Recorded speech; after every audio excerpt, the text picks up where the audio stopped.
Betul. Assalamualaikum warahmatullahi wabarakatuh. Ya, Waalaikumsalam. Salam. materinya belum saya bagikan, nanti saya satukan, soalnya masih acak adut, masih ke sana ke sini, termasuk, lampiran-lampirannya.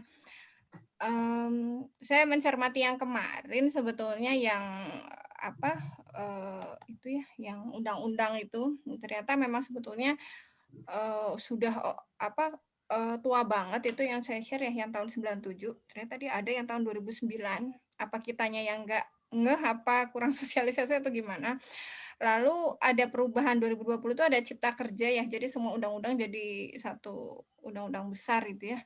Dan kemudian muncullah PP yang kemarin dibagikan oleh Pak Tony. Mungkin, kalau ada kesempatan Bu Mar usul nanti, minta disosialisasikan gitu ke kita gitu.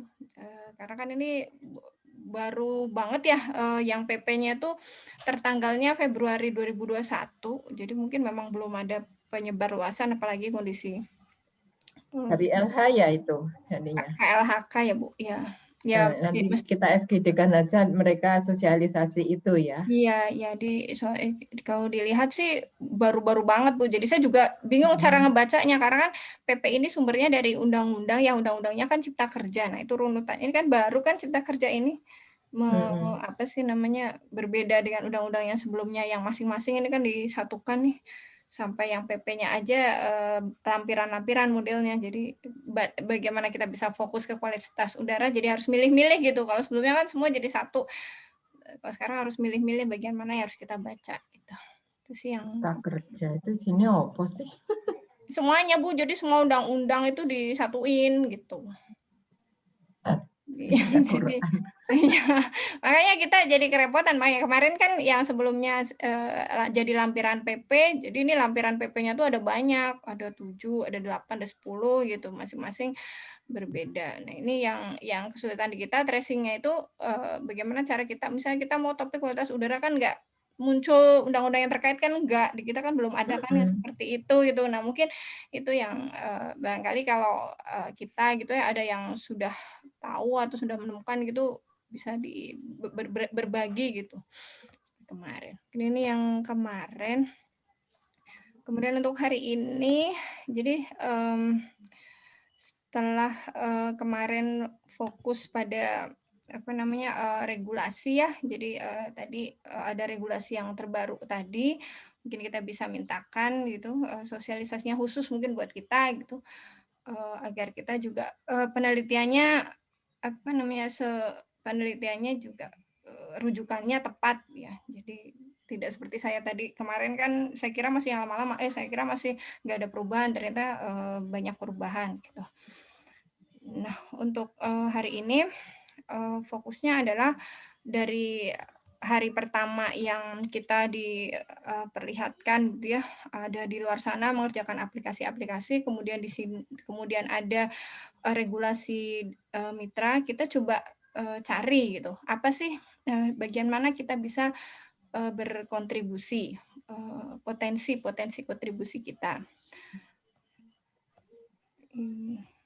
Nah ini, hari ini fokusnya pada kegiatan Litbang, mungkin, potensi-potensi kegiatan gitu yang berkaitan dengan, kebutuhan mitra. Nah, dari hari pertama, hari kedua, dan, kegiatan-kegiatan sebelumnya ini saya coba rangkumkan, dari nah, saya rangkumkan koordinasi dengan KLHK. Kita pernah mendemokan ya, Sri Kandi yang waktu itu ada Pak Hendri dan ini ada Pak Yuda, kita mendemokan ke sana. Yang kita demokan itu sebetulnya hanya, berupa jadi kita sudah punya WRF-Camp bisa, prediksi 24 jam, lalu kita punya data satelit yang waktu itu satelit, eee, Aqua AIRS ya, jadi ya masih seperti itu saja, belum dikonversi, belum apa adanya gitu. Sebenarnya, tujuannya adalah kita tidak, tidak kosongan gitu, waktu kita ke sana tuh kita sudah punya sesuatu. Nah dari situ, dari mitra seperti apa, jadi kita menggali kebutuhan mitra seperti apa. Nah, saat itu diperlihatkan Mereka punya satu buku besar, seperti saya duga sih itu kayaknya bukunya WHO. Eee, tampilannya tampilannya seperti ini. Jadi mereka, menyampaikan, "Mungkin nggak Bu, 8 bikin seperti ini?" Gitu. Jadi, karena KLHK ini juga dituntut untuk menyampaikan peta spasial seperti ini. Ini saya cuplik dari laporan WHO. Ada Global Map of Model Annual. Jadi ini jelas sekali ini dari model, ada kombinasi, in situ, model, dan, satelit. Jadi, nanti saya termasuk yang saya bagikan pada saat ini ya, dari materi-materinya. Nah, kemudian, saat itu memang mereka tidak terlalu tidak menunjukkan ketertarikan ya, pada forecast-nya, jadi memang lebih kepada, pemantauannya.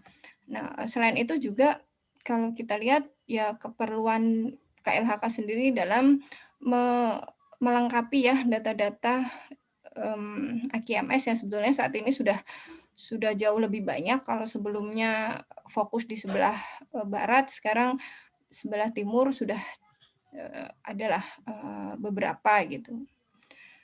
Nah, kemudian bertambahnya jumlah parameter polutan ini juga harus kita cermati. Nah, kemudian keperluan KLHK juga untuk menyusun ini, kemarin yang disampaikan adalah keperluan untuk menyusun IKLH.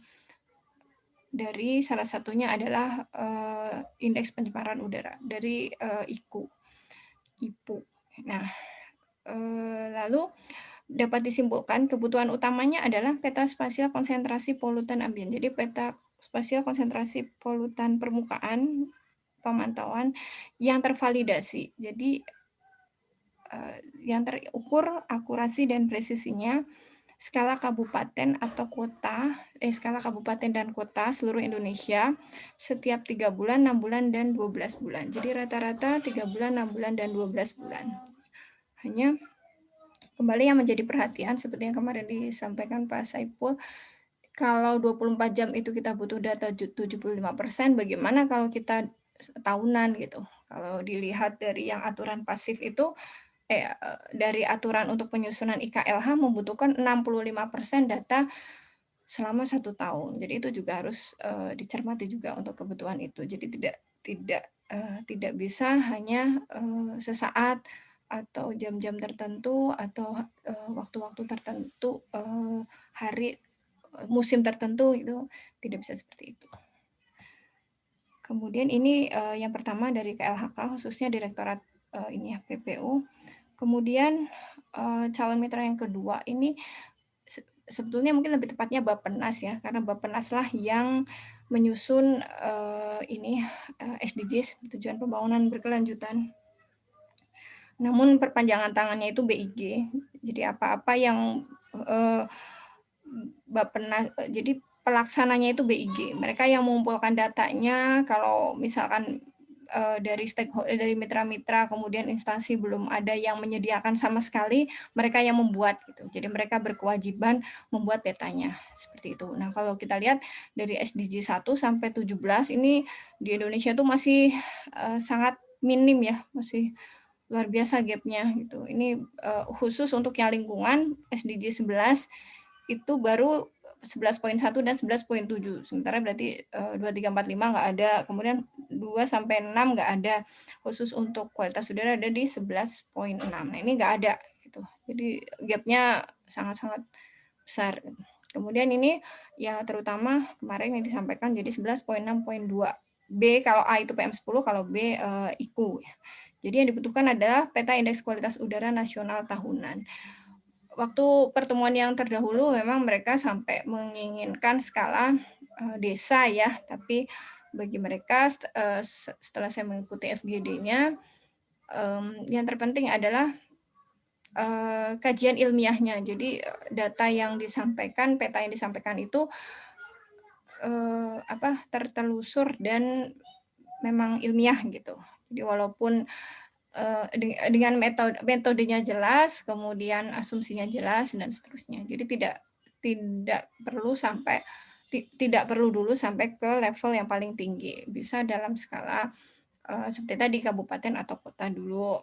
Kalau KLHK itu bahkan berharapnya provinsi dulu aja lah gitu. Jadi kalau provinsi sudah cukup representatif dari nilainya, akurasinya bisa turun ke yang lebih tinggi lagi, bisa naik ke yang lebih tinggi lagi skala spasialnya.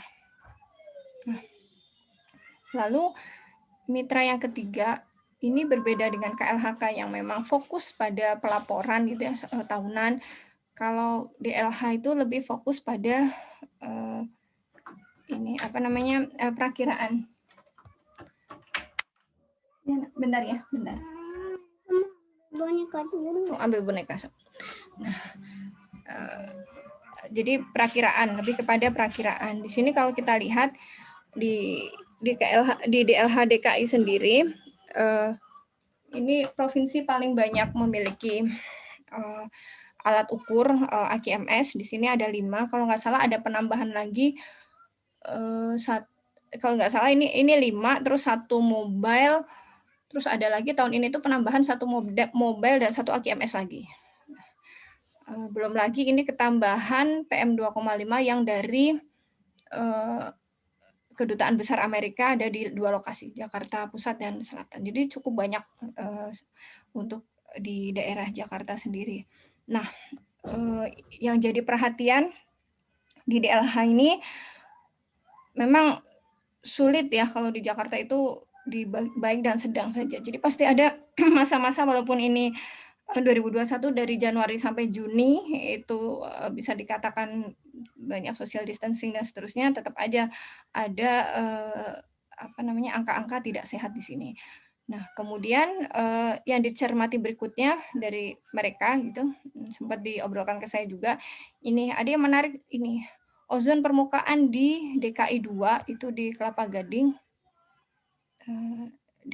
ya, di atas, di sini ya mungkin ya. Nah, ini seringkali tinggi gitu. Jadi seringkali berada di level tidak sehat. Nah, ini oleh karena itu mereka berharap dengan kita bisa membuat perakiraan, mengembangkan perakiraan, dispersi, itu bisa kelihatan ini supply-nya dari mana gitu. Sumbernya dari mana, kemudian arahnya kemana. Seperti itu. Oh, kenapa ini? Oh, breakout room will close in. Kenapa? Nah, ini nggak tahu, Bu. Berarti kan biar ke room utama semua. Iya. Bu Nani itu PM2,5-nya tinggi sekali ya. Mana, Pak? Yang DKI di tabel. Nah. Ini bukan tingginya, Pak. Jumlah hari. Oh, jumlah hari. Jumlah hari sehat. Ini kan Januari sampai Juni. Iya.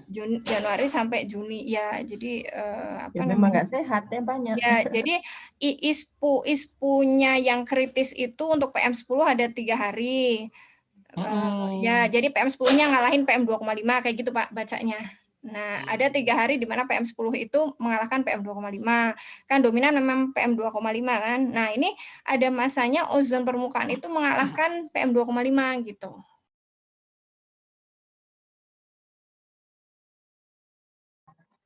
Gimana ini kita jadinya? Ngaco. Ya udah lanjut, Bu. Lanjut, Bu Nani. Kita di room utama ya? Iya. Nggak ada room lain, Bu. Sampai jam 9 mungkin masih di sini nggak apa-apa kayaknya. Iya, nggak apa-apa.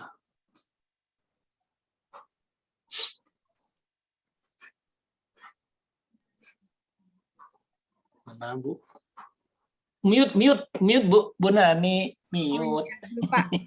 Jadi ini ada 181 hari selama Januari sampai Juni 2021. Nah, ini menunjukkan kemarin kan ISPU-nya kan akan menunjukkan parameter kritisnya yang mana gitu. Nah, ini jadi ya ternyata ada gitu di mana saat-saat PM10 tuh ternyata bisa lebih tinggi dari PM2,5. Jadi ini jadi memang perhatian tiga ini. Seperti ini. Nah, ini ada masanya juga SO2-nya tinggi. Nah, ini ada apa dengan DKI 2 ini yang mereka juga Ibu kalau ada kajian tentang ini gitu bisa disampaikan gitu. Terutama memang tadi karakteristiknya sumber rosot gitunya seperti apa, mereka dapat dari mana gitu. gitu Bu. Jadi walaupun di sini menunjukkan hanya 17 hari, tapi sebetulnya ya ini termasuk kritis juga pada saat ini karena PM2,5-nya memang lebih tinggi mungkin ya, jadi kalah gitu sama PM2,5. Tapi memang ini konsentrasinya ini seringnya tinggi gitu. Itu mungkin pas waktu ini ya perbaikan jalan waktu itu emang kan padat banget tuh di Kelapa Gading. Ozon, Pak? Kita disuruh join breakout ini. Hah? Suruh join breakout room. Lokasinya itu di tengah-tengah taman gitu, jadi banyak pohon kiri kanannya. Jadi kemarin kan sempat sampling ke DKI 2 ya. Nah, itu jadi di situ lokasinya seperti itu. Jadi di tengah taman, kanan kirinya banyak pohon. Ya, nanti kita bisa lihat. Ya udah, mari kita join lagi.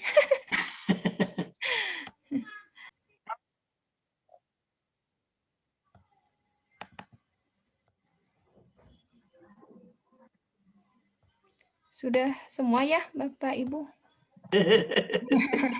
Ya, maaf ini saya juga kurang tahu.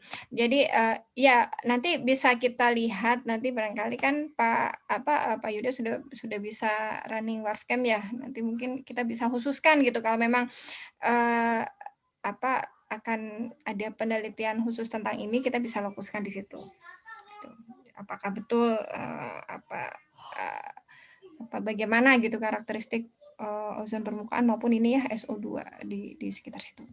Jadi memang tadi berbeda dengan KLHK atau BIG yang memang fokusnya pada pelaporan pemantauan, di sini yang diharapkan adalah peta spasial konsentrasi polutan. Ini perakiraan nih saya kurang ya, peta perakiraan polutan setiap jam.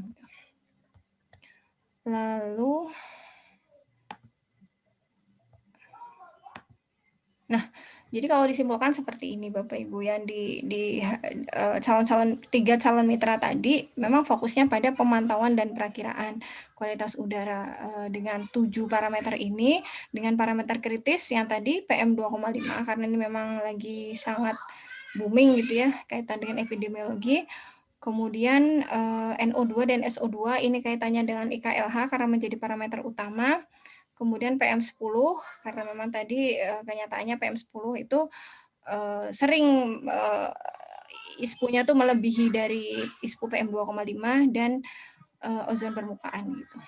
Jadi lalu CO dan HC. Nah, kemudian untuk merespon ini penelitian sudah dilakukan baru untuk yang PM2,5.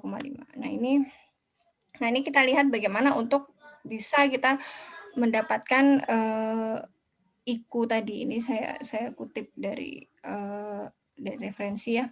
Jadi IQ itu adalah tadi yang sliding scale yang menginformasikan publik kaitannya dengan dampak kesehatan. Jadi biar semua konsentrasinya itu punya satu non-dimensi, satu skala, itu menggunakan seperti ini. Nah, ini ada 2 pendekatan, dari atas ke bawah atau bawah ke atas. Dari atas ke bawah jelas ini perlu banyak biaya karena ini pemasangan banyak monitoring station, kemudian real time, representative of mix of sources, dan geographic spread gitu. Jadi ini fokus pada penyebaran AQMS. Kemudian data management center, quality control, quality assurance, archiving, processing, ambient. Nah, ini. Jadi memang fokusnya dari data pengukuran, kemudian dihitung air quality index.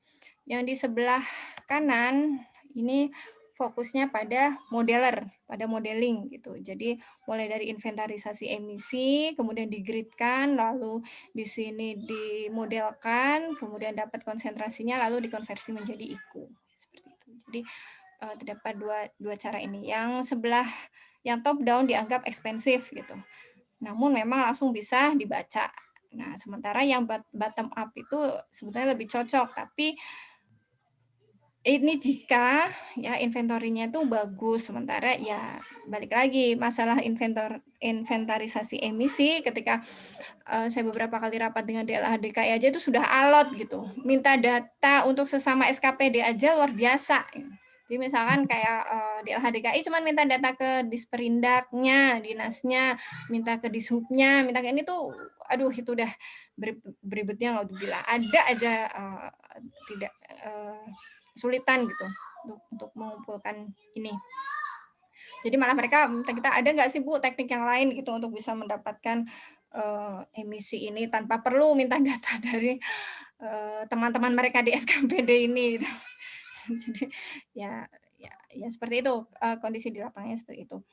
Lalu ya idealnya itu sebetulnya kombinasi dari keduanya, karena di sini tetap kita lihat kalau kita ada yang bottom up, tetap saja kita harus di sini itu kalau tidak salah ada ini monitoring data should be used for validating dispersion model. Jadi tetap ACMS ini memegang peranan penting gitu ya, walaupun bottom up tetap aja butuh ini balik lagi. Jadi kombinasi keduanya ini yang diharapkan bisa menghasilkan peta spasial yang ideal. Nah, untuk merespon 7 kriteria polutan tadi, ini saya pernah mencoba. Ini kita coba konversi AOD ke PM2,5. Jadi mohon maaf ini kalau berulang-ulang ya. Jadi intinya adalah belum ada satupun satelit yang bisa mengukur permukaan. Data polutan permukaan itu tidak ada, belum ada. Gitu. Nah, yang ada adalah paling tinggi itu troposfer, di troposfer. Jadi 0 sampai sekitar 8 sampai 10 kilo ya kolom. Nah, ini banyak penelitian menunjukkan ya ini kaitan antara PM2,5 dan aerosol optical depth. Nah, dengan dengan pertimbangan gitu ya, tetap kita harus perhatikan AOD-nya akan sama untuk PM2,5 yang berbeda. Kalau satu di permukaan, satu di atas, nilainya tetap sama. Selama itu kerapatannya ketika diintegrasikan gitu, kerapatannya sama ya akan diukur sama gitu AOD-nya. Tapi PM2,5-nya berbeda. Jadi ini sangat-sangat sensitif gitu ya. Kemudian kalau kita lihat seperti sebelumnya saya sampaikan, jadi ada beberapa metode gitu untuk menurunkan AOD ke PM2,5. Yang pertama ini yang paling mudah, tapi dengan ya ini tadi beberapa uncertainty, beberapa keterbatasan, ya limitasi. Nah kalau kita lihat untuk di sini kita juga bisa lihat di datanya, ini ada yang mensejajarkan, di sini ada AOD dan ini ada yang sangat tinggi, AOD-nya, PM-nya rendah gitu. Jadi bisa jadi ya seperti ini kondisinya. Apakah polutannya terkonsentrasi di atas gitu, tapi ini biasanya kalau seperti ini terjadi pas waktu kondisi-kondisi jadi kayak kebakaran itu di bawahnya sudah baik konsentrasinya, tapi di atasnya masih tinggi dan seterusnya. Kemudian kalau kita lihat ini baik ketika gitu ya cloud free condition. Nah ini yang agak impossible gitu di kita. Bagaimana kita bisa mendapatkan data yang cloud free, kemudian low boundary level, kemudian AOT-nya lebih besar. Ini mudah, AOT lebih besar dari 0,1 karena di kita itu banyak kota yang terpolusi, banyak daerah yang terpolusi. Namun nanti jadi catatan untuk wilayah Indonesia Timur ketika AOT-nya itu dominan tuh di bawah 0,1. Nah, itu sulit lagi untuk mengestimasi nilai PM2,5 dan untuk low RH gitu. Nah, selain selain dengan regresi linear, ini juga ada beberapa ini multi regresi ya. Kemudian ini ada machine learning. Nah, di sini ada Pak Aditya yang pernah pernah mencoba dengan machine learning, bisa dicoba. Kemudian dan yang terakhir yang mungkin paling menjanjikan gitu ya hasilnya, ini kita memanfaatkan model. Jadi kita menyerahkan kepada model gitu ya, perbandingan PM2,5 luaran model dibandingkan dengan AOD yang ada di model, itu dikalikan dengan satelit AOD. Jadi kita mengikuti aja dari model seperti apa. Rasio ini dikalikan dengan satelitnya akan mendapatkan PM2,5 permukaan yang dari satelit. Seperti ini. Nah, yang sebelah kanan ini, nah ini contoh yang dari regresi. Ini memang ada yang sangat bagus, tapi hanya beberapa. Ada yang cukup bagus dan ada yang sangat tidak bagus itu. Seperti ini. Kemudian bagaimana dengan yang kedua, NO2? Ini prinsipnya sama seperti yang tadi AOD, bedanya kalau di sini yang data yang kita peroleh adalah data troposfer, NO2 troposfer, seperti ini. Nah, kalau tadi di PM2,5 itu AOD dibanding PM, kalau di sini surface dibanding kolom gitu, troposfer kolom dikalikan dengan troposfer kolom dari satelit. Jadi prinsipnya seperti itu saja. Jadi kita menyerahkan ke model sajalah gimana luarannya. Kita kan sudah punya luaran WRF Camp, nah itu kita bisa cobakan. Kita akan bisa mendapatkan data surface seperti apa. Nah, walaupun mungkin nanti kita harus mengabaikan ini karena kita mungkin belum punya ya pengukuran vertikal profil ya, campaign ada nggak Bu? Nah, ini kita bisa menguji gitu ya WordCamp dibandingkan dengan vertical profile ini kalau ada sangat baik gitu, menjadi justifikasi bagi kita kalau bisa WordCamp-nya bisa didekatkan dengan nilai ini gitu. Kalau ini kan geoscam. Rasanya NO2 mah belum ada yang profil, belum ada ya Bu. Ya kalau halo. Iya Bu. Sampai saat ini rasanya saya belum pernah lihat gitu ya ada profil NO2 gitu. Itu kalau yang itu dapat dari mana Bu? Kalau ini punya luar Bu, ini di Houston kan. Ini kan dari Houston ya, dari Amerika ya. Jadi mereka mengilustrasikannya seperti ini. Jadi si persamaan ini bisa digunakan ketika profil in situ dengan profil luaran model itu sudah fitting gitu. Kalau menurut saya sih ya memang ini mungkin biayanya besar ya untuk bisa untuk bisa campaign ini ya nggak apa-apa lah, nanti kita ikut saja. Yang kita fokus ke sini dulu juga nggak apa-apa dengan asumsi dulu seperti ini gitu, karena memang serba keterbatasan tadi. Karena kalaupun kita pakai Pandora dan seterusnya ya tetap aja prinsipnya jadi remote sensing ya, beda kalau kita campaign gini ya, misalnya mungkin menerbangkan balon atau dan seterusnya. Nah ini kita lihat hasilnya, jadi ada beberapa, ini kayaknya saya salah nyuplik. Nah ini perbandingan ketika di estimasi, ini estimasi dari OMI dan ini dari in situ.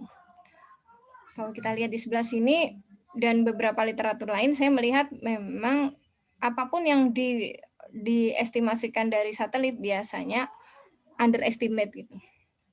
Jadi lebih rendah, in situnya biasanya lebih tinggi dibanding ini estimate, karena ya seperti kemarin saya sampaikan, kadang-kadang kita tidak bisa mendapatkan in situ yang sangat kecil dan in situ yang sangat besar gitu. Jadi akhirnya range-nya estimasi itu bergeraknya di situ-situ aja. Dia kan nggak mungkin mendapatkan kondisi ekstrim gitu kan kalau memang datanya tidak ada gitu.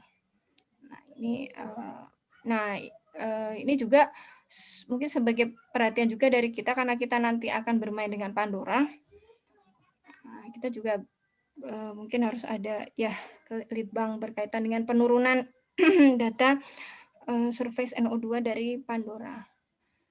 Tapi fokusnya juga kita harus punya didekatkan dengan data pengukuran gitu. Apakah nanti kalaupun misalkan kita tidak punya AQMS di situ, mungkin kita bisa pinjam mobile AQMS-nya siapa gitu.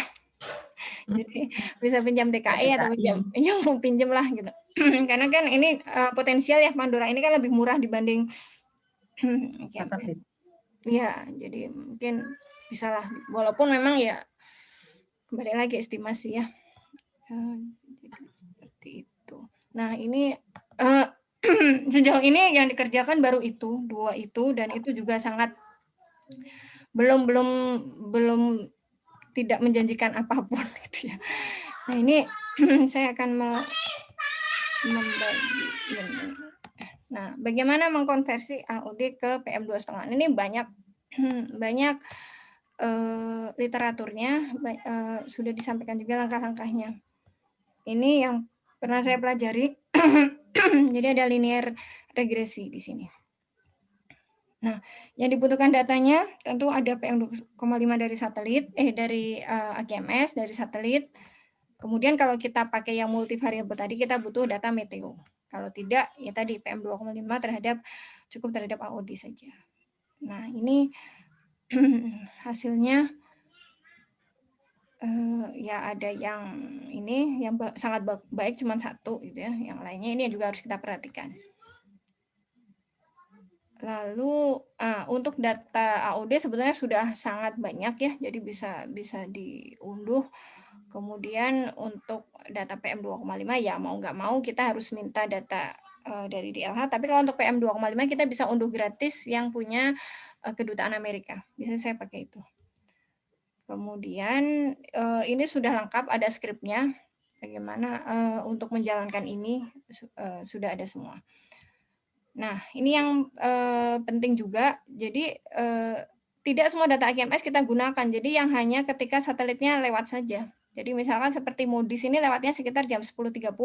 Jadi kita hanya mengambil data dari jam 10 sampai jam 11 dirata-ratakan. Jadi data yang lain nggak kepake. Kemudian untuk Aqua ini 13.30. Jadi kita hanya merata-ratakan yang jam 13 sampai jam 14. Kita banding. Jadi persis gitu.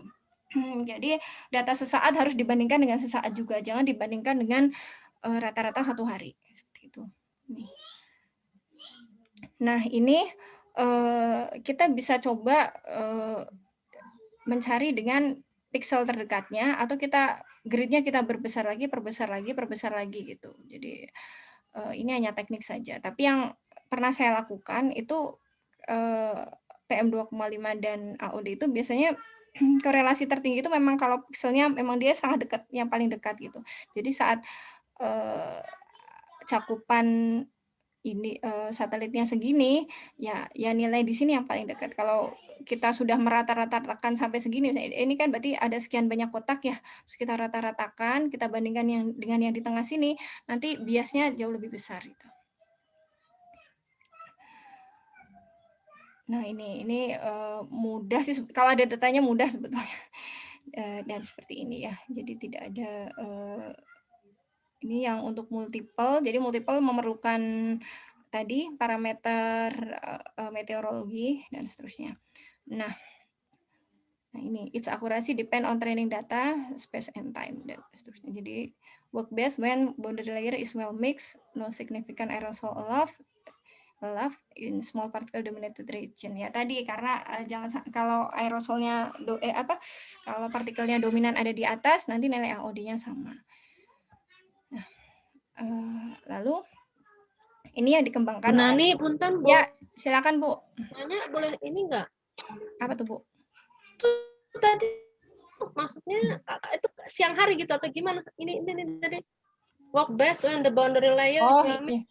Atau dia misalnya hanya bagus siang hari. Well mixed itu kalau kapan sih? Siang ya? Ya, mungkin saat Bu Mar ya. Gimana Bu? Ya, siang kan kestabilannya tidak stabil. Jadi tercampur bagus kalau pagi malam itu kan sering ada inversi layer. Jadi polutan itu kan mengendap tidak tercampur. Mungkin juga faktor tadi Bu Nani. Berarti di sini maksudnya itu kalau siang hari gitu bagus ya? Atau ya, memang dia juga ngukur boundary layer well mix gitu? Apa bagian ininya?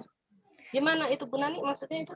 Kalau dari juga ada pengukuran boundary layer. Iya Bu, kalau di literaturnya memang ada pengukuran boundary layernya juga. Gitu. Oh iya, tapi kalau kita mungkin jadi eksperimen saja. Kalau misalnya itu pengukuran dia well mix atau enggak gimana, pakai apa? Atau mungkin ya biasanya kan kalau ini siangnya ya mungkin justifikasi aja ya Bu Mar ya, atau gimana Bu? Ya. Pada umumnya kan siang itu tidak stabil, jadi kan well mix, tapi kalau pagi malam itu kan cenderung stabil, jadi ya kurang mixnya kurang bagus. Makanya kalau malam hari itu kan mixing layer, boundary layer itu kan rendah. Tapi kalau siang hari lebih tinggi. Itu umum aja sih jadinya. Iya, jadi berarti maksudnya ini ada ini, jadi dia dipilihin antara itu yang siang sama malam gitu datanya gitu ya? Betul Bu, karena yang tadi mengantisipasi tadi Bu, khawatirnya partikelnya tuh dominan ada di atas gitu.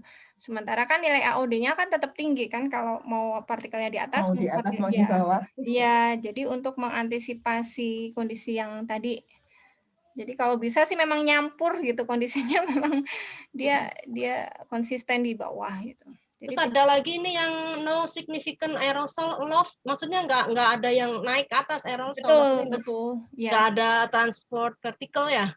Ya, berarti diukur juga sama mereka ini ya, maksudnya ini apa? Ini hanya sekedar misalnya siang malam gitu apa gimana? Paling siang itu kan, berarti kan siang dia tidak ini kan karena ada vertikal ke atas itu kan yang lebih ini siang ya? Ya, jadi kalau kita lihat gimana? Yang bentar Bu, ini kenapa? Vertikal itu maksudnya vertikal sampai seberapa? Waktu ya, sebetulnya mungkin ini melihat, kalau saya sih Bu menerjemahkan teknisnya ya, ini untuk melihat jadi tidak ada yang ke atas seperti ini Bu, agar memang terkonsentrasinya itu di area bawah permukaan gitu. ya. Berarti malam.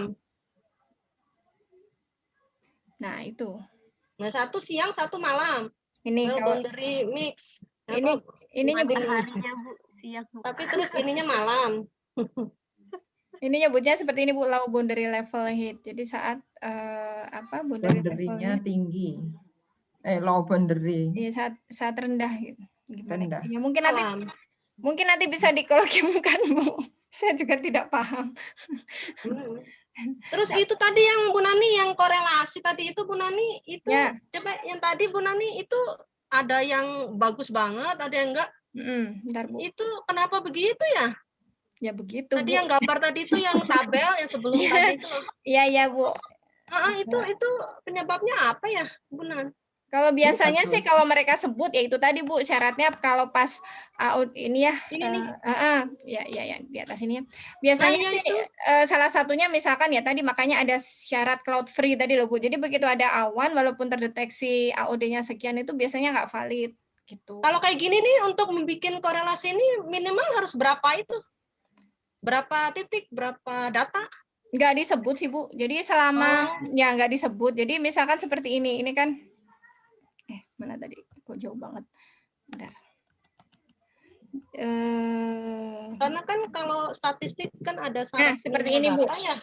Ya, jadi intinya adalah kita punyanya AQMS di mana ya sudah satelit yang lewat di situ ini diambil datanya. Kemudian kan kita KLH punya sebaran lumayan tuh, misalkan ada di 30 lokasi. Nah, kita hanya nanti langsung melihat saja nah ini kita nanti mau membandingkan saja di sini ada AOD, di sini ada PM. Kapanpun waktunya gitu Bu. Berarti nggak ada minimal jumlah ininya ya? Enggak sih Bu, training itu ya enggak ditentukan. Enggak.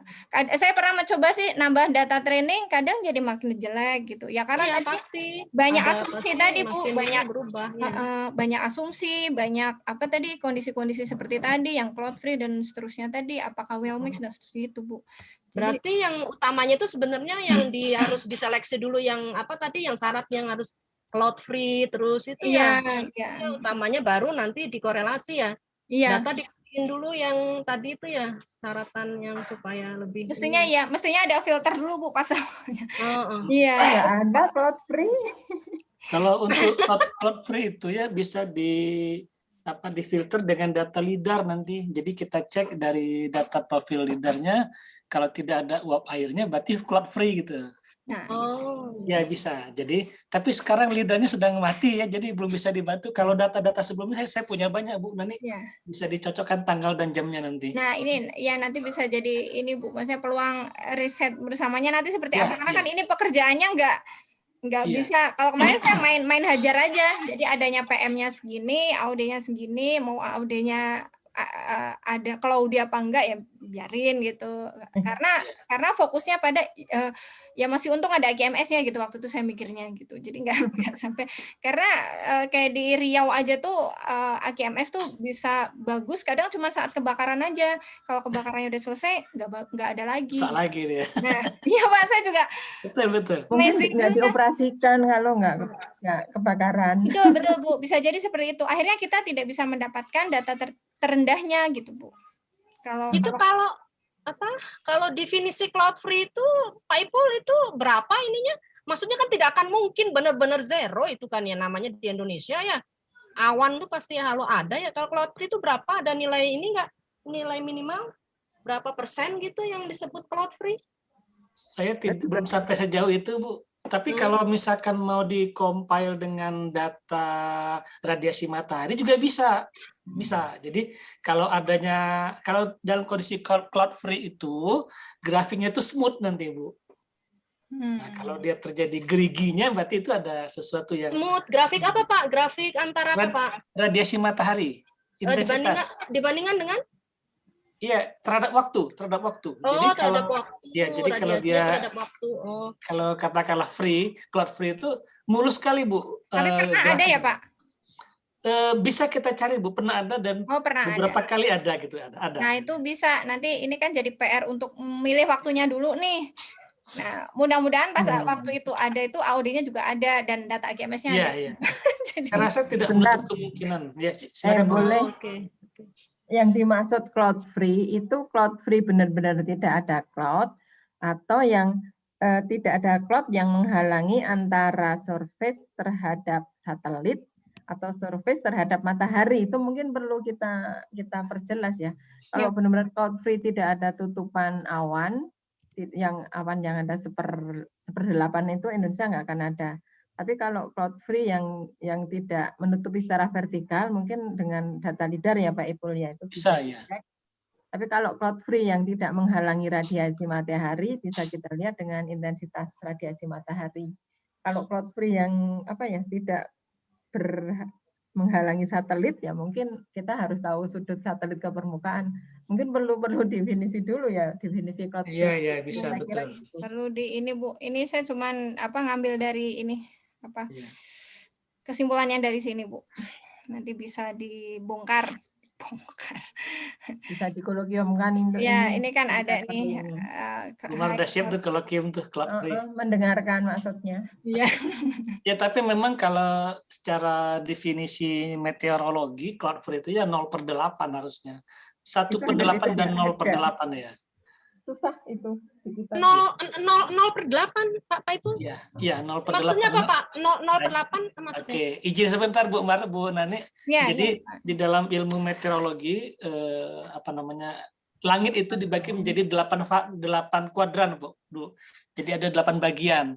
Jadi kalau kita berdiri di satu tempat, kita bagi menjadi 4 bagian, Bu. Utara, selatan, barat, timur, lalu barat laut, timur laut, barat daya, tenggara. Nah, itu jadi ada 4/8-nya, Bu.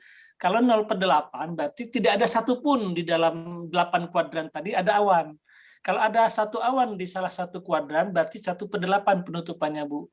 Kalau ada sebagian dari horizon kita tertutup awan, maka itu berarti 4/8, Bu. Gitu, Bu Wiwi. Kalau itu apa radiusnya dari yang tempat kita itu supaya bisa mengidentifikasi awan itu gimana? Maksudnya range-nya dari kita berdiri mengamati itu awan yang disebut itu data Ogimet ada Bu Wiwi. 100 meter. Jadi jarak dari kita pengamatan kita tuh 100 meter gitu, atau berapa mungkin 10 meter atau berapa gitu Pak, tidak ada awan gitu. Atau sejauh mata memandang aja. Itu meteorologis Bu Wiwi. Kalau mau datanya di Ogimet ada itu. Oh, berarti di AWS ada ya, Bu? Ogimet. Kalau AWS saya nggak tahu. Ogimet. AWS nggak ada. AWS nggak ada, Pak. Oh, soalnya ini kan kalau kita lihat kan dia ini nih kayak satu ada cloud cover, relative humidity, mixing heat. Dikira saya semua ada di sini enggak ya? Cloud cover, iya, cloud covernya persen. Ya, ini soalnya kok kalau nggak salah ada ya di data mana ya Giovanni, apa itu kalau cloud free itu 30% itu apa maksudnya? Dia itu awannya tuh 30% gitu. Keberadaannya ya Bu, keberadaan awan. Ya, 30% itu tadi Bu, kalau awan itu kita kumpulkan jadi satu, maka seolah-olah menutupi 30% dari lokasi yang di langit kita, di atas kita, langit di atas kita. Ya. Kalau itu selalu dikumpulkan, Bu. Kan awan itu kan jadi menyebar. bukan ketebalannya, tapi itunya ya apa coverage-nya horizontal ya Pak Ipul ya? Iya, secara horizontal lah kira-kira. Ya. Nanti bisa dibongkar sampai Ipul. Wah, ya, nggak bisa dipasang lagi. Ya orang-orang fisika ini yang jago kayak gini. Itu ada Mas Yuda yang meteorologis. Oh iya ya. Apa nak? Boleh ambil pupus sebentar? Ya, Ambil coba ambil boneka. Ngambil boneka. Ya, sob. Nah, terus ini ya intinya sama tadi ya, bedanya yang tadi ini dari NASA, kalau ini sudah digabung dengan US EPA, udah ya. Nah di sini memang motivasinya tadi dengan sedikitnya jumlah monitoring station. Nah ini yang kemudian ada potensi dari AOD ini.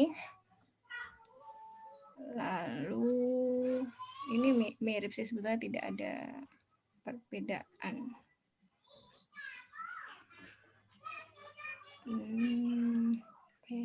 Nah ini yang kemarin saya sampaikan. Jadi ada WHO interim target. Ini Indonesia juga menjadi sorotan di beberapa laporan WHO karena ya memang tinggi ya, Jakarta sangat tinggi. Jarang bisa memenuhi ini annual average-nya, memenuhi baku mutunya WHO. Nah ini juga sama sih sebetulnya, intinya yang diacu tuh biasanya kalau kualitas udara, SDGs dan tadi dari WHO. Nah ini ada satu penelitian, ini mengkombinasikan, nah ini sudah lebih maju gitu ya, ini oleh Van Donckelaar. Jadi beliau menggabungkan satelit-satelit ini, sensor-sensor ini, karena sensor-sensor ini melintas di waktu-waktu yang berbeda. Jadi dianggap untuk seperti ingin membuat 24 jamnya gitu ya, dan untuk melengkapi itu kalau masih ada yang kosong ditambahkan dengan modelnya. Seperti itu. Ini data turunan ini bisa kita unduh, bisa saya share itu lokasi unduhnya. Nah, jadi yang akan dihasilkan seperti ini. Mungkin itu ya. Nah, ini kemudian ada lagi. Nah, ini yang dilakukan oleh NASA juga. Jadi mereka membuat sendiri integrasi model. Nah, ini lebih rumit lagi gitu ya. Kalau tadi yang Van Donckelaar itu fokusnya ada geografik dan populasi.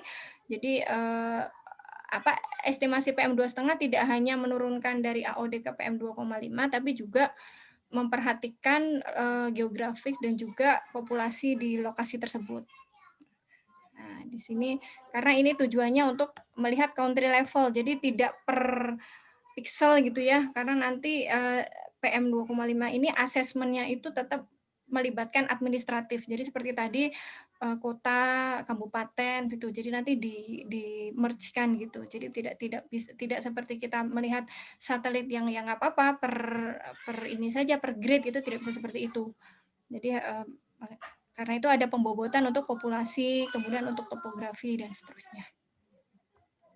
Nah, mungkin ini yang bisa kita pelajari sih. Oke, iya mungkin itu saja ya. Enggak. Nah, ini sama, ini yang dari merah, kita juga bisa dapat reanalisisnya dari merah, itu sama dari AOD ke PM2,5. Datanya juga bisa kita unduh. Mungkin itu saja sih Bapak Ibu. Jadi sejauh ini kesimpulannya di kita baru sangat sedikit ya, karena untuk mempelajari ini tidak bisa seperti saya, misal kalau saya kan mikirnya coding aja caranya gimana, terus ini dilinearkan regresi ya udah jadi gitu. Sementara tadi kan banyak syarat tadi yang Bapak Ibu lebih paham gitu, seperti misalkan proses kimianya, kemudian tadi ada cloud free, ada boundary height dan seterusnya. Mungkin nanti bisa jadi pertimbangan untuk kelitbangan yang seterusnya, karena kita akan memanfaatkan game, selalu memanfaatkan Pandora. Mungkin itu saja. Ada pertanyaan lagi? Dan sementara untuk 5 spesies lain ya, saya masih belum mencari referensinya, karena yang 2 itu juga masih menggemaskan. Nani mau nanya? Ya, Bu. Kalau hanya penasaran aja, kalau instansi lain ada nggak juga yang, maksudnya instansi di Indonesia ya, ada nggak juga yang mengembangkan web based information gini semacam kayak DSS Sekadi selain kita gitu? Nggak ada, Bu. Nggak ada, karena memang yang forum DLH DKI itu kan juga ada BMKG juga. Mereka malah kecenderungan malah pengen belajar dari kita juga gitu. Mereka sih mereka punya model sendiri Simer ya, yang beli yang dari Prancis itu yang beli. Tapi ya sama saja, karena model itu kan tetap butuh inventory emisi, kemudian dan tenaga mereka BMKG itu memang dominan ke meteorologi. Jadi untuk kualitas udara sendiri belum ada sih, Bu. Simer itu model kualitas udara. Simer itu mirip kayak WordCamp. Ya, model transfer kimia. Tapi beli mereka ya, berbayar ya. Beli Bu, berbayar. Ya, dari Prancis itu. Mereka kan BMKG kan juga sempat ke kita itu waktu itu untuk ingin belajar bareng gitu, karena mereka yang penelitinya yang bagian kualitas udara juga mentok katanya kalau ngelihat data in situ saja, jadi pengen memperluas area penelitiannya gitu, Bu. Dan mereka juga siap-siap aja kalau mau, kalau dari kitanya memerlukan data mereka gitu. Mereka kan lumayan juga ya data-data pengukurannya untuk BMKG sendiri, cakupannya. Walaupun mungkin dominan seperti TSP gitu. Jadi kalau PM2,5 yang saya tahu baru ada di Kemayoran, kalau yang di lain belum ada. Tapi ya lumayan lah gitu. Jadi kalau diseriuskan dan misalkan saya juga nggak tahu nanti dengan BRIN ini apakah si teman-teman peneliti kualitas udara BMKG ini bisa eksis, masih tetap eksis dan bisa kita minta ini ya, maksudnya bisa berkolaborasi gitu, Bu Mar. Mereka senang-senang aja kalau bisa mengerjakan bareng gitu. Ya, kan banyak tenaga mudanya juga. Gitu. Terus ada lagi nih, saya penasaran ini juga kalau misalnya tadi kan ada validasi kayak gitu ya.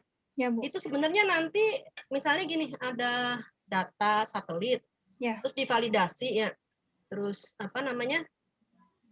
ternyata nilainya korelasinya kayak yang tadi itu ya, misalnya jelek itu ya, di bawah, harusnya berapa sih 0, yang dibilang bagus berapa? Di bawah, di atas 0,5 atau berapa? Berapa Pak Ipul? 0,9 aja lah. Pak Ipul nih. Ayo 0,9 loh. Benar. Ditentuin apa? Biasanya 80% sih biasanya. Korelasi itu tergantung ini yang disebut bagus dan tidak bagus, itu tergantung parameter yang dibandingkan.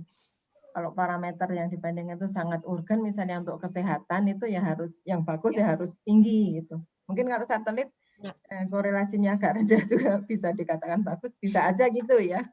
Enggak, terus pertanyaan saya itu kalau misalnya itu ya, misalnya dibuat ada ya validasi dengan korelasi itu, apakah itu nanti di Sri Kandi juga akan ditampilkan gitu itunya? Apa namanya sih, maksudnya bahwa itu menerang keterangan bahwa informasi itu bahwa misalnya di sini nih pada saat itu tuh bagus gitu, di tempat lain jelek kayak gitu, atau ya udah itu hanya sekedar sebagai apa ya, penelitian aja gitu yang nanti validasinya gitu, tapi tetap tidak akan diapa-apain di Sri Kandinya gitu.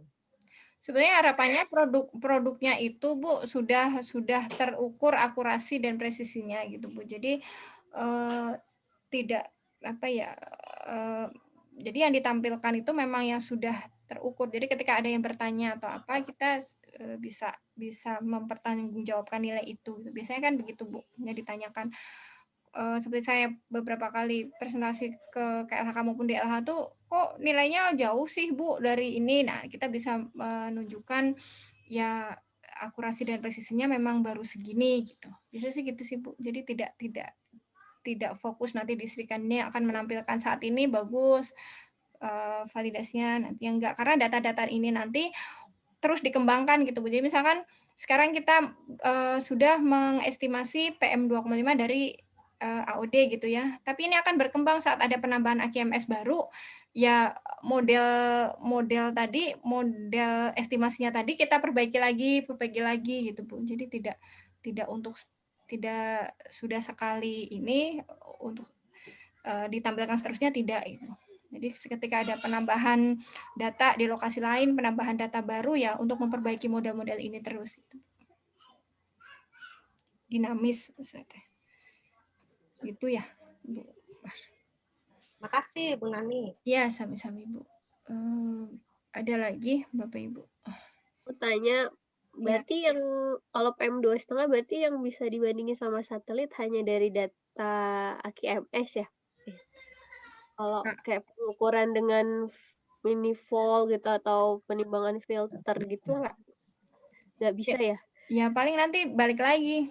Jadi balik lagi kalau ada acuannya, referensinya bisa kita misalkan, ya seperti kemarin kasusnya yang NO2, apa kita bandingkan dulu dengan AQMS baru itu menjadi justifikasi untuk bisa dibandingkan dengan satelit atau sebenarnya kan data satelit itu kan data supporting ya, jadi data bukan data utama untuk melengkapi data lain yang tidak ada. Jadi yang memang sudah punya AQMS ya nilainya di situ tidak akan berubah gitu mestinya gitu. Makanya kalau yang AirNow itu kan mereka menyebutnya fusi, menggabungkan. Jadi bukan yang peta yang dihasilkan yang baru itu tidak ada jaringannya sebenarnya tidak, tapi yang nilai-nilai yang memang ada jaringan pemantauannya ya memang nilai realnya gitu, bukan estimasi dari model gitu dari satelit.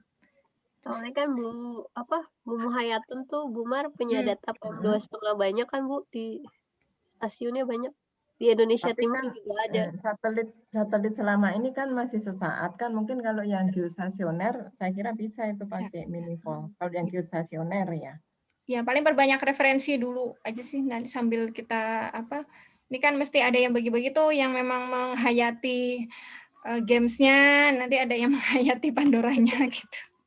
Atau mungkin sudah punya pola diurnal bagus sehingga kalau bisa memperkirakan kalau konsentrasinya 100 itu pada jam 10 itu kira-kira berapa, jam 12 berapa, itu mungkin bisa diperkirakan seperti itu, mungkin ya perkiraan saya. Tapi saya juga belum pernah ini baca referensinya.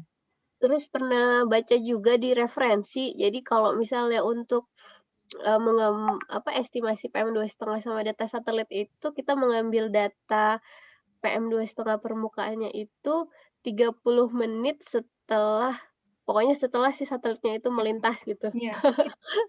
Setelah ya? Iya, jadi 30 menit sebelum dan setelah biasanya, Bu.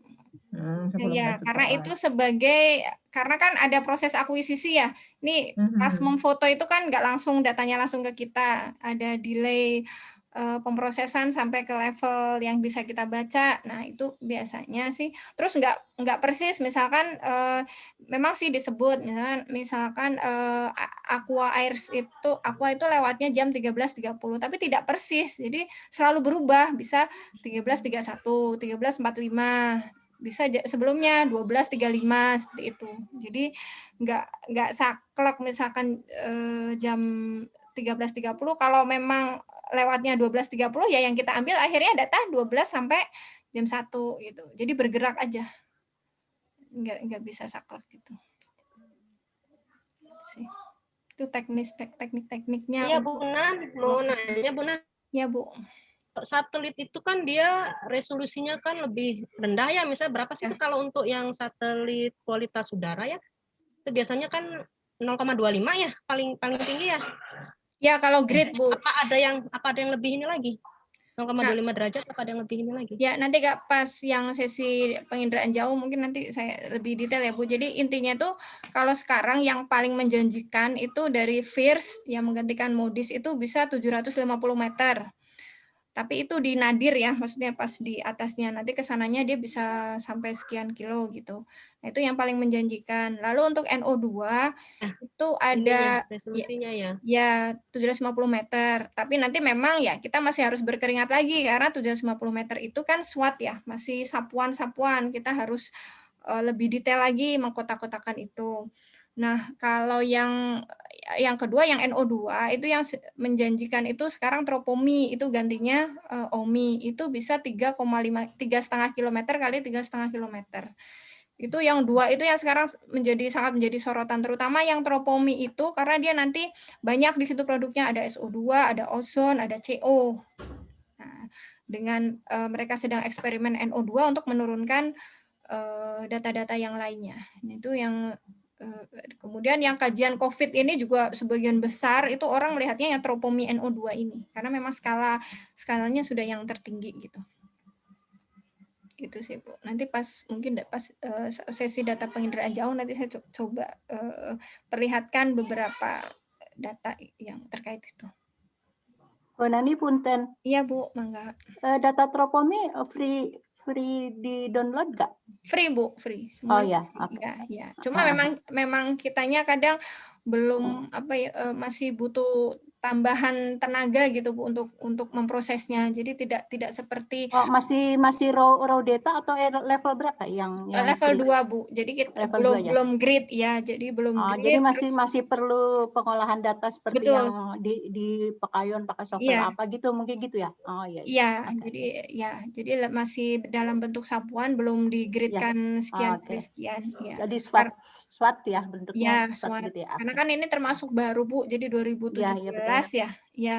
Biasanya tuh kita bisa dapat data grade tuh bisa minimal tuh 5 tahun atau 7 tahun Ya. setelah itu. Ya. Oke. Ya, makasih Bu Nani. Iya, sama-sama. Tapi nanti bisa kita pelajari kalau memang Bapak Ibu memerlukan, nanti bisa bagaimana gitu cara kita melihat mengakses data SWOT, kemudian tadi kolokasi data SWOT terhadap kalau kita ngambilnya kolokasi data grid dengan data in situ kan gampang ya, tinggal pilih aja lokasi mana langsung dibandingkan. Tapi kalau SWOT ya seperti tadi harus dicari titik yang terdekat. Nah, itu ada algoritmanya. Seperti itu sih, Umar. Mungkin itu dari saya. Bu Nani, bentar Bu Nani. Ya, silakan Pak Eko. Saya tunjukin ini ada SDGs tadi Bu Nani. Ya, silakan Pak. Apa slide-nya tadi? Slide saya. Iya, sebentar Pak.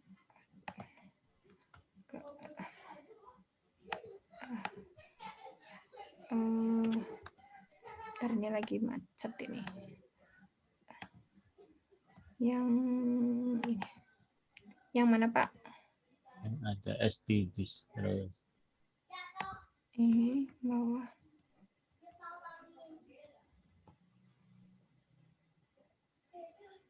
Yang mana Pak Eko? Terus. Iya. Coba ini atau yang PDF? Yang sebelum ada data integrasi model untuk kualitas udara itu sebelumnya. Data integrasi. Yang mana, sekitar Pak? Nomor 20 atau 21 atau 19 ya sekitar itu. Apanya Pak? Yang PDF-nya mungkin ya? Atau yang bahasan nomor 19, 18 sampai 20-an sekitar itu. Slide-nya. Oh. Yang terakhir berarti. 8. Enggak sih, Pak. Enggak. Yang ada data integration model for air quality. Oh, iya Pak, dari PDF-nya ya. Dari PDF-nya teh 17 sekitar itu. Slide. Iya. Iya. Ini memang dari 98 kalau nggak salah. Ya. Nah, terus sebelumnya lagi. Mundur lagi. Oh, yang mana Pak?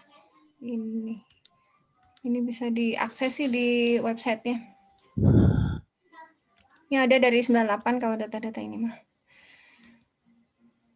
Ya, SDGs. Yang mana? Oh, yang SDGs-nya di atas. Coba saya dari atas dulu. Ini dari SDGs. Ini ya, dah. Ya. Itu. Iya sih, Pak. Ini. Yang mana tadi? Oh, yang ini, Pak. Yang ini. Nah, itu tuh. Sebelum ini. Setelah ini ya. Nah, ini. Ya. Nomor 13 ya.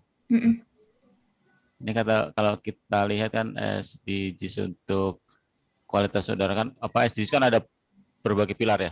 Pilar ekonomi. Ya. Kemudian sosial. Ini kan pilar lingkungan untuk. Betul, Pak. Pilar lingkungan sendiri ada kualitas air, udara. Ya. Kalau kita lihat memang untuk penekanan implementasi kayaknya kualitas udara lebih ini ya kurang greget daripada kualitas air ya. Kalau kualitas air lebih maju dia. Atau mungkin karena air langsung dilihat dan dirasakan diminum. Dan diminum, Pak.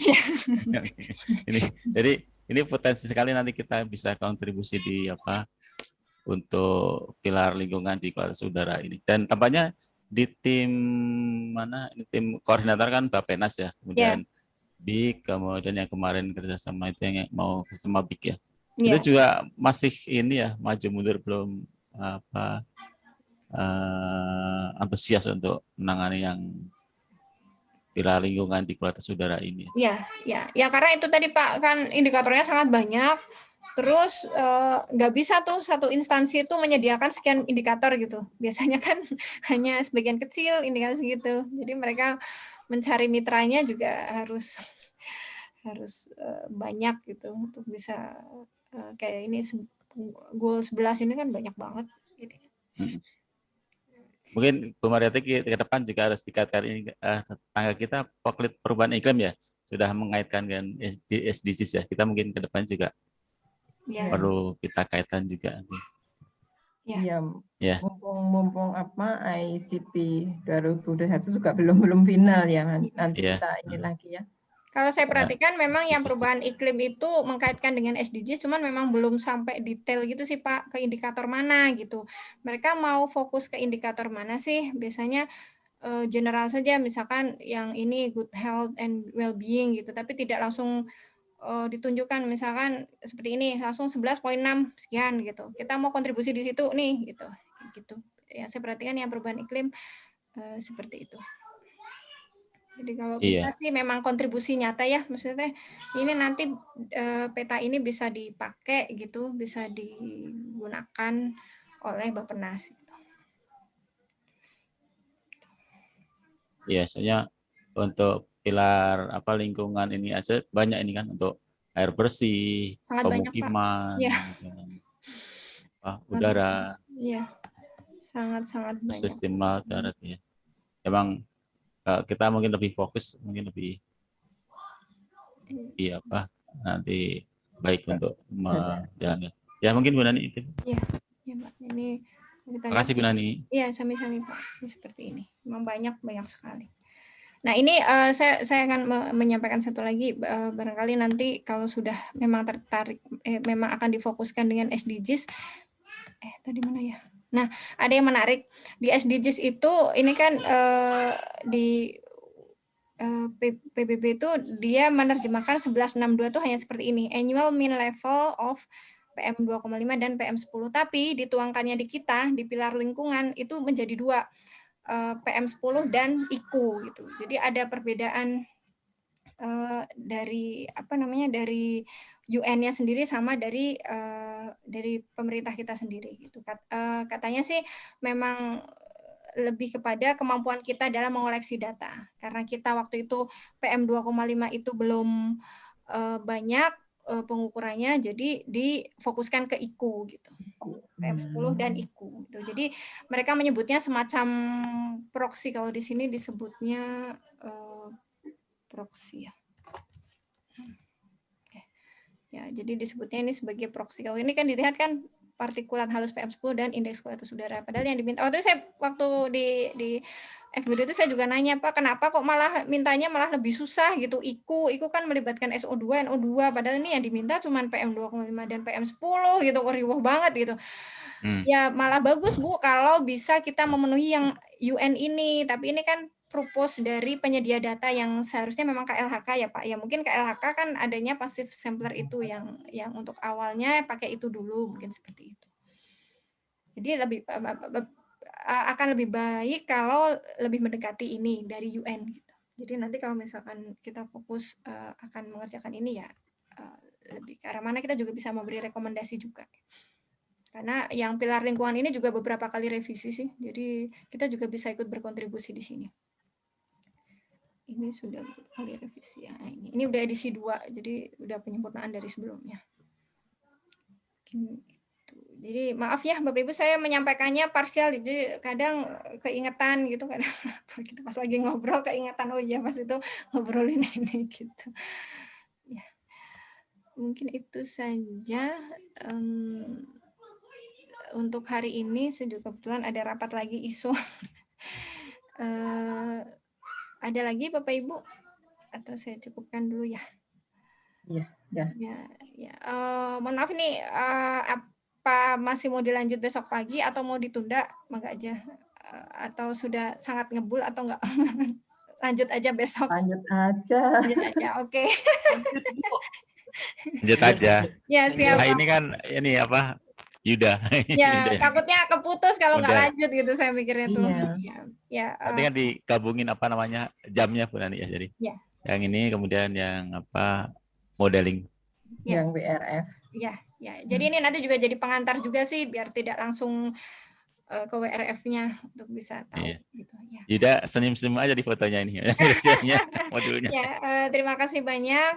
Saya tutup. Assalamualaikum warahmatullahi wabarakatuh. Foto dulu ya, untuk hari ini. Terima kasih Bu Nani. Sami-sami Pak. Foto dulu silakan. Silakan. Alisnya udah lurus nggak, Wilin? Itu masih bengkok. Bu Desi hilang ya. Oke. Mana ini? Iya. Ya saya foto aja. Hilang. Iya. Oke. Saya foto ya 1, 2, 3. 1, 2, 3. Ya, terima kasih banyak untuk hari ini. Sampai jumpa besok. Wassalamualaikum warahmatullahi wabarakatuh. Waalaikumsalam. Banyak Bu Nani. Terima kasih banyak Bu Nani. Sampai besok. Assalamualaikum. Rencana ICP kapan Bu Mariati? Bulan depan dibahas. Belum ada nih, nanti kita bahas kapan ya enaknya ya. Jadi Nanti aja habis ini ada audit internal, ada macam-macam Bu Man. Agendanya full. Padat banget. Pada merayap masing-masing ini aja sih. Banyak ada apa? Nanti Standarisasi ada. nunggu info dari Pak CE aja. Ya. Yang penting itu satu Bu, jangan rapat paralel aja, itu udah paling males. Ya, saya paling sebel disuruh rapat paralel. Bu paralel aja nggak mau, kata saya biarin aja, tinggal aja salah satu. Jadi telinganya di kanan, matanya di kiri nanti.